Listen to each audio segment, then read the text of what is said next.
This is the introduction to physical geography. And what I'd like to talk about is the basic spheres of the Earth, of planet Earth, the basic Earth science.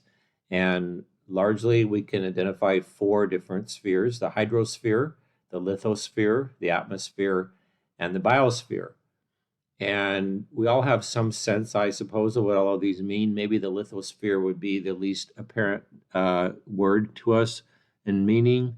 And what we're describing there is the surface of the earth itself, the solid part, the land, the continents, islands, and so on. Um, so, what I want to emphasize here, though, is that in this class, we will be looking at the interactions between these different spheres for a large part of our focus.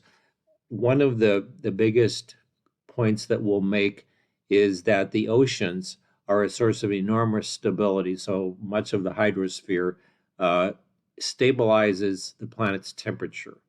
So while on one hand, in the atmosphere, we have changed um, by combusting fossil fuels, which originated in the biosphere a long, long time ago. By combusting those fossil fuels, we've added a lot of carbon dioxide to the atmosphere, and that's made it warmer. The oceans, though, amazingly, are absorbing over 90% of all that excess heat that's been trapped in the atmosphere in the last century.